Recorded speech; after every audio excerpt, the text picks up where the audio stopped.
Hello नमस्कार मंडळी, welcome back to my channel. तर कालच्या नाही, लास्ट ब्लॉगमध्ये, जसं की कालच ब्लॉग टाकला मी अशी बोलते आहे. लास्ट ब्लॉगमध्ये मी सांगितलं होतं की मी गावी आले, मुलांना सुट्टी असल्यामुळे तिकडून आम्ही गोव्याला आलो आणि रात्री उशीर झाला होता. हे काहीच शूट करायला भेटलं नाही कारण अंधारात काहीच दिसत नव्हतं. त्या दिवशी दुसऱ्या दिवशी हे मी सगळं शूट करते. हॉटेलच्या बाहेरचं जिथे आम्ही रूम घेतलं होतं त्याच्या बाहेरचं हे सगळं वातावरण आहे. तर ते बघू शकता, सगळीकडे झाडं आहेत, खूप भारी वाटतं. आणि खासकर सिटीमधल्या लोकांना हे बघून छान वाटतं कारण सिटीमध्ये एवढं काय झाडं वगैरे काय प्रकारच नाही, सगळे झाडं तोडू आणि बिल्डिंग बांधू हेच चाललं आहे.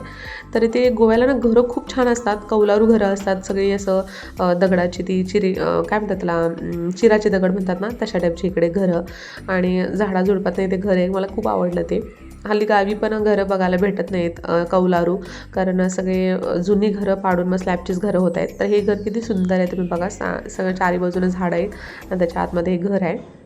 तर आम्ही सगळं आवरलो व्यवस्थित, नाश्ता वगैरे केला तिथेच आणि आम्ही सकाळी निघालो. म्हणजे आम्ही रूम सोडली 12ला होतं एक्झिट, पण लवकरच निघालो आम्ही कारण खूप लांब जायचं होतं. इथे स्वामी महाराजांचा आशीर्वाद घेऊन दर्शन घेतलं आणि आम्ही निघालो पुढे. तर हल्ली एक ना रील व्हायरल होते इन्स्टावर. तर ते म्हणजे थिंक विथ विराट म्हणून एक आयडिया आहे, बघितलंच असेल जे कोणी इन्स्टा वापरतं, कारण ती रील खरंच व्हायरल झाली होती आणि त्या रीलमुळे बऱ्याच लोकांनी ब्लॉगिंग स्टार्ट केलेत. म्हणजे एवढं, म्हणजे ती बघितली ना रील तर कॉन्फिडन्स येतो स्वतःवर. म्हणजे आपल्याकडे मोबाईल आहे चांगला, पण आपण काहीच करू शकत नाही. फक्त आपण दिवसभर इन्स्टावर रील बघत बसलेला असतो, पण आपण काही करू शकत नाही. त्यामुळे मग ते दादा आहेत, म्हणजे थिंक विथ विराट म्हणून आयडिया आहे, ते सांगतायत की तुमचा मोबाईल चालू करा, कॅमेरा ऑन करा आणि डोळे झाकून जे काही येईल ते बोला, म्हणजे तुमचं नाव गाव जे काही, आणि पोस्ट करा. म्हणजे कॉन्फिडन्स आणून द्यायचं त्यांनी काम केलं. मला खूप भारी वाटलं ऐकून ते सगळं. म्हणजे असं बऱ्याच जणांनी, म्हणजे त्यांना टॅग केलं काही जणांनी त्यांना क्रेडिट पण दिलं नाही, स्वतःच असं हे केलेत. म्हणजे ते बघून कॉन्फिडन्स आला मलासुद्धा. आणि मी विचार केला मी दुसरा चॅनल बनवू का असा, पण नंतर विचार केला जाऊ दे, म्हटलं आपण 3 वर्ष ह्या चॅनलवर व्हिडिओ टाकत चाललो आहे, तर हाच आपण ग्रो करू पुढे, म्हणजे ह्या चॅनलवर काम करू. कारण मध्यंतरी मी थोडं गॅप ठेवते, कधी मनात आलं की व्हिडिओ टाकते, असं करत राहते. पण तसं न करता आता कंटिन्यू ठेवायचा विचार चालला आहे. मी ह्या हॉटेलमध्ये राहिलेलो सांगली, त्याच्या आधी इथे राहिलेलो. हां,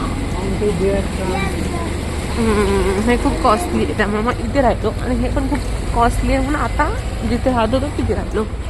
ड्रेस बघू शकता कसले खतरनाक आहेत.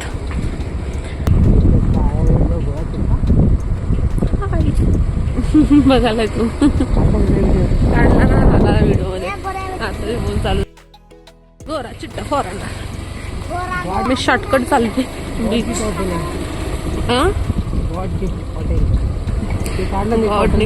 हां ना, दिस इज जॅगवार.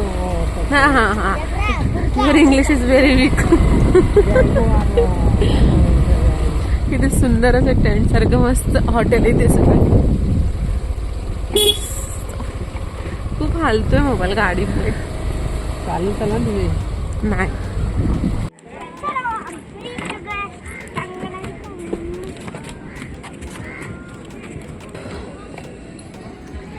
मला वाटलं दुपारची वेळ आहे त्यामुळे गर्दी कमी असेल, पण भरपूर गर्दी आहे. येतात चल आपण पुढे जाऊ. ॲक्च्युली सगळे फॉरेनर आहे तिथे. तिथे मस्त एक ग्रुप आहे, डान्स करतो, रील बनवत आहेत वाटतं. आणि इकडे बाकीचे हे सगळे फॉरेनर आहेत. खासकर इकडे जास्त फॉरेनरच असतात कारण त्यांना क्लीन बीच पाहिजे असतं. कलिंगूड वगैरे थोडंसं म्हणजे कचरा वगैरे जास्त आहे तिकडे साईडला. तर हे मॉर्जिम बीच म्हणून आहे, बऱ्याच लोकांना माहीत पण असेल आणि नसेल पण माहीत. नॉर्थ गोव्याला आहे, आम्ही खूप वेळा आलो इकडे. नाही रे, शॉर्ट दाखवलं तुला, थोडं ना पूर्ण दाखवलं मी.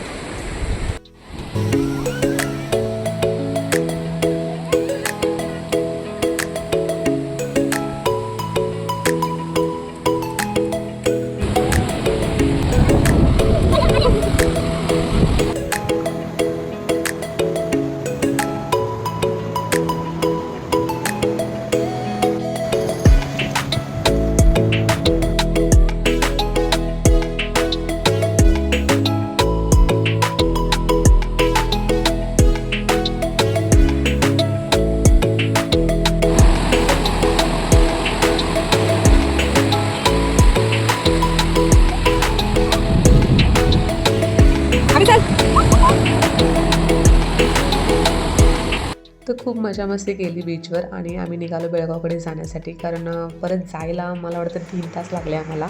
आणि आम्हाला डायरेक्ट घरी नव्हतं जायचं, आम्हाला हब्बनटीला जायचं होतं. म्हणजे जे कुणी बेळगावचे आहेत त्यांना माहिती असेल, हब्बनटीला मारुतीचं मंदिर आहे, तिकडे जायचं होतं. कारण शनिवार होता त्या दिवशी आम्ही निघालो होतो गोव्यावरून वापस जाण्यासाठी. तेव्हा तर इथे येत आपलं आराध्य दैवत छत्रपती शिवाजी महाराज. तर हे शिवोली म्हणून गाव आहे. म्हणजे मला पण इथलं माहिती थोडं आहे, कारण माझी मिस्टरांची मावशी इथेच राहत होती, आता त्या बेळगावला शिफ्ट झालेत. आणि इथे आम्ही मस्तपैकी उसाचा रस पिला, छान असा माझ्या आवडीचा. तर किती छान असं वाटत होतं ना, सगळे झाडं, मस्त पाणी वगैरे, खूप भारी वातावरण आहे.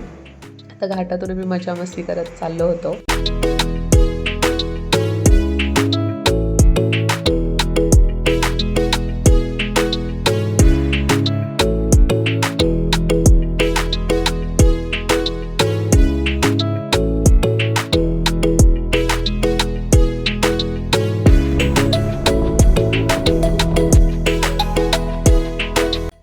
तिथे खूप छान छान फोटो येतात, पण फोटोज काढणारा माणूस आमचा गाडीवरनं म्हणजे उतरतच नव्हते.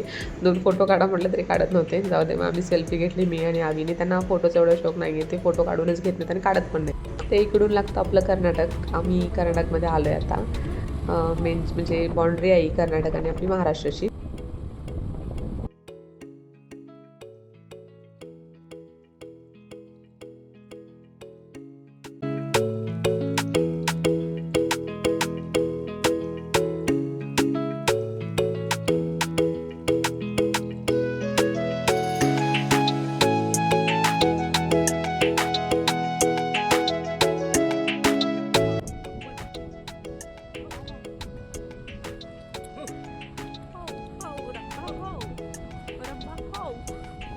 म्हणजे हे संध्याकाळचं वातावरण असताना गावी खूप भारी असतं, खूप मिस करते मी. म्हणजे लहानपणी आम्ही हे सगळं अनुभवलं आहे, खूप भारी वाटतं. तर आम्ही 90sची जनरेशन आहोत, त्यामुळं आपलं बालपण खूप छान होतं आणि खूप मस्त गेलं आहे. आत्ताच्या जनरेशनची लाईफस्टाईल टोटल चेंज आहे. म्हणजे म्हणजे आपलं बालपण होतं ना, टोटल चेंज आहे. गावच्या मुलांचं थोडंफार आहे, पण सिटीतल्या मुलांना ह्यातलं काहीच अनुभवायला होत नाही, म्हणजे मिळत नाही. त्यांची लाईफस्टाईल खरंच खूप चेंज आहे आणि त्यांना सांगायला गेलं तरी त्यांना असं वाटतं, एवढं काय असं वाटतं. पण ते आपल्यासाठी काय होतं ते आपल्याला माहीत आहे. आपलं बालपण खूप भारी होतं. परत कुठली गोष्ट मिळवण्याची म्हणजे जर संधी आली तर खरंच एकदा परत बालपण मागेन मी तरी. खूप छान बालपण गेलं आहे आपलं. ते आम्ही येऊन पोचलो इथे हब्बनडीच्या स्वयंभू मारुती मंदिरामध्ये. तर हे खूप जागृत देवस्थान आहे. बऱ्याच जणांना माहिती आहे, बेळगावचे जे कोणी आहेत ते इकडे येतातच शनिवारचं किंवा असं मध्यंतरी येऊन दर्शन घेतात. आम्ही पण लास्ट म्हणजे 2 वर्षाच्या मागे आम्ही माझ्या बहिणींसोबत आम्ही इकडे आलो. तेव्हा शेतात तिकडे वरती येताना शेतं लागतात, म्हणजे डोंगरावर असं आहे, तिथे आम्ही जेवण वगैरे बनवलं होतं. इथे छान दर्शन घेऊन गेलो होतो. पण तेव्हा पण इथे पाणी नव्हतं. मलप्रभा नदी आहे ही, तेव्हा पण पाणी नव्हतं. हल्ली खूप असं पाणी आहे आत्ता, कारण पावसाळा आता जास्तच झाला यावेळेस, त्यामुळे खूप पाणसं नदी भरली आहे ही. आणि कधी कधी मंदिर पण आज जातं, पाण्याच्या खाली जातं पूर आल्यामुळे नदीला. आणि ते देवकार्य वगैरे सगळे नदीच्या काठावर खूप होतात. देवाची कामं वगैरे जे कार्य असतं ते देवाचं सगळं करतात इथे. तर इथे वरती ना हॉटेल आहे, तिथे उसाचं रस किंवा नाश्ता जेवण सगळं मिळतं तिथे वरती. आम्ही लास्ट टाइम गेलो होतो, आत्ता आम्हाला खूप घाई होती तर वरती नाही गेलो आम्ही. आणि ते पाणी पूर्ण भरलेलं आहे. खूप जागृत देवस्थान आहे हे. सगळी म्हणजे सगळ्यांकडनं ऐकलं आहे मी आणि माझ्या मिस्टरांना पण पटलं आहे. त्यामुळे मग ते कधी पण बेळगावला आले ना तर इकडे दर्शन घेऊनच जातात येऊन इकडे. कधी म्हणजे स्वयंभू मूर्ती आहे, तुम्ही बघू शकता. तिकडूनच असं उगम पावलेली आहे मूर्ती जमिनीतून वरती. तर इथे खूप मोठ्याने यात्रा पण भरलेली असते. कधी असते मला माहीत नाही, पण ते तिथे काका होते ते सांगत होते. कारण लास्ट टाईम आम्ही आलो होतो तेव्हा मी व्लॉग बनवला होता पूर्ण. ते काका पूर्ण माहिती सांगत होते मंदिराबद्दल, म्हणजे मूर्ती कशी उगम पावली वगैरे सगळं सांगत होते आम्हाला. तर ती लिंक मी खाली शेअर करेन, तुम्हाला बघायचं असेल तर बघू शकता तो ब्लॉग तुम्ही. खूप सुंदर आम्हाला दर्शन झालं, तुम्ही पण दर्शन घ्या.